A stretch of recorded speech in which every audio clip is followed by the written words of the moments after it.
Assalamualaikum warahmatullahi wabarakatuh. Semangat pagi anak-anak. Ya, pada pertemuan kali ini kita akan belajar mata pelajaran Sejarah Kebudayaan Islam kelas 8 dengan tema Penguasa Besar dan Ilmuwan Islam Masa Daulah Ayyubiyah. Kompetensi dasarnya 3.7, yaitu menganalisis semangat juang para pemimpin Daulah Ayyubiyah yang terkenal. Nah, pada pertemuan kali ini kita akan membahas salah satu pemimpin Daulah Ayyubiyah yang terkenal, yaitu Sultan Salahuddin Al-Ayyubi. Dimohon nanti untuk anak-anak memperhatikan dan mencermati materi dengan baik ya. Terima kasih. Ya, kita pertama ke biografi Sultan Salahuddin Al-Ayyubi yang berkuasa dari tahun 564 sampai 589 Hijriah atau 1171 sampai 1193 Masehi. Nama lengkapnya adalah Salahuddin Yusuf Al-Ayyubi Abdul Muzaffar Yusuf bin Najmuddin bin Ayyub. Salahuddin Al-Ayyubi ini berasal dari bangsa Kurdi. Salahuddin Al-Ayyubi lahir di Benteng Tikrit, Irak pada tahun 532 Hijriah atau 1137 Masehi. Nah, ayahnya itu bernama Najmuddin Ayyub dan pamannya bernama Asaduddin Syirkuh. Salahuddin Al-Ayyubi ini wafat di Damaskus pada tahun 1993 Masehi dan masa kekuasaannya adalah dari tahun 1171 Masehi sampai dengan 1193 Masehi. Nah, yang berarti ini Salahuddin Yusuf Al-Ayyubi berkuasa selama 22 tahun lamanya. Lanjut ke kehidupan Salahuddin Al-Ayyubi. Nah, pendidikan masa kecilnya ini, Salahuddin dididik oleh ayahnya untuk menguasai sastra, ilmu kalam, menghafal Al-Quran, dan ilmu hadis di madrasah. Nah, cita-cita Salahuddin ini adalah menjadi orang yang ahli di bidang ilmu-ilmu agama Islam atau ulama.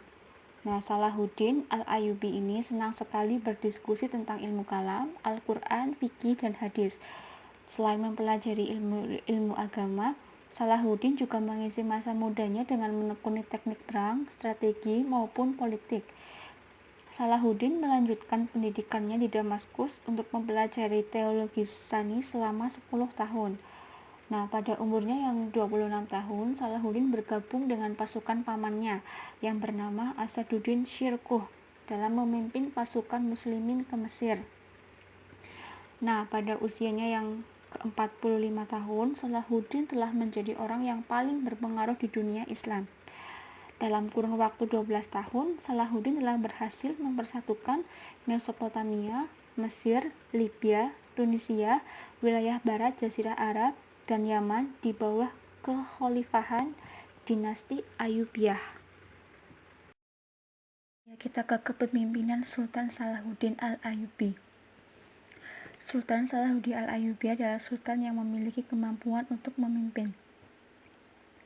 Hal ini dibuktikan dengan caranya memilih dan mengangkat wazir atau para pembantunya dari orang-orang yang terdidik, diantaranya Al-Qadi dan Al-Khatib Al-Isfahani serta sekretaris pribadinya yang dikenal sebagai penulis biografinya, yaitu Bahruddin bin Syaddad.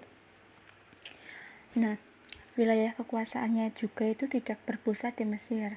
Wilayah kekuasaannya dibagi kepada saudara dan keturunannya sehingga melahirkan banyak cabang dinasti Ayyubiyah. Di antaranya adalah Kesultanan Ayyubiyah di Mesir, Damaskus, Aleppo, Hama, Homs, Mayafaqin, Sinjar, Hiskaifa, Yaman, dan Kerak. Nah, dalam kegiatan perekonomian ini, Salahuddin bekerja sama dengan penguasa muslim di wilayah lain dan menggalakkan perdagangan dengan kota-kota di Laut Tengah, Laut Hindia, dan menyempurnakan sistem perpajakan. Kita ke gelar yang dimiliki oleh Sultan Salahuddin Al-Ayyubi. Nah, Sultan Salahuddin Yusuf Al-Ayyubi ini dianggap sebagai pembaharu di Mesir karena dapat mengembalikan mazhab Sunni. Karena keberhasilannya itu, Khalifah Al-Mustadi dari Bani Abbasiyah memberinya gelar Al-Mu'izz li Amiril Mu'minin, atau yang artinya penguasa yang mulia. Nah, Khalifah Al-Mustadi ini juga memberikan gelar sebagai Sultanul Islam wal Muslimin, yang artinya pemimpin umat Islam dan kaum muslimin. Kita ke keperwiraan Sultan Salahuddin Yusuf Al-Ayyubi. Kekuatan militernya itu terkenal sangat tangguh, diperkuat oleh pasukan barbar Turki dan Afrika. Lalu kemudian beliau membangun tembok kota di Kairo dan Bukit Mukatam sebagai benteng pertahanan. Nah, salah satu karya yang monumental yang disumbangkannya selama menjabat sebagai sultan adalah sebuah benteng pertahanan yang diberi nama Qal'atul Jabal yang dibangun pada tahun 1183 Masehi di Kairo. Nah, Salahuddin adalah seorang kesatria yang memiliki toleransi yang tinggi. Hal ini dibuktikan ketika menguasai Iskandariah, tetap mengunjungi orang-orang Kristen, dan ketika perdamaian tercapai dengan tentara salib, ia mengizinkan orang-orang Kristen berziarah ke Baitul Maqdis. Nah, kita lanjut ke usaha Salahuddin Al-Ayyubi dalam membangun pemerintahan. Yang pertama itu memadamkan pemberontakan Hajib, kepala rumah tangga Khalifah Al-Adid, sekaligus perluasan wilayah Mesir sampai selatan Nubia, yang terjadi pada tahun 568 Hijriah sampai 1173 Masehi. Yang kedua itu perluasan wilayah Al-Ayyubiyah ke Yaman pada tahun 569 Hijriah atau 1173 Masehi. Yang ketiga, perluasan wilayah Al-Ayyubi ke Damaskus dan Mosul pada tahun 570 Hijriah sampai 1175 Masehi. Nah, tujuan Salahuddin Al-Ayyubi menyatukan Mesir, Suriah, Nubah, Yaman, dan Tripoli di bawah komando Al-Ayyubi ini adalah terjadinya koalisi umat Islam yang kuat dalam melawan gempuran-gempuran tentara salib. Ya, perang salib yang terjadi pada masa Salahuddin Yusuf Al-Ayyubi ini adalah perang salib periode kedua yang berlangsung sekitar 1144 sampai 1192 Masehi. Nah, periode ini juga disebut periode reaksi umat Islam, terutama bertujuan membebaskan kembali Baitul Maqdis atau Al-Aqsa. Kita ada beberapa peperangan terpenting yang telah dilalui oleh Salahuddin Yusuf Al-Ayyubi.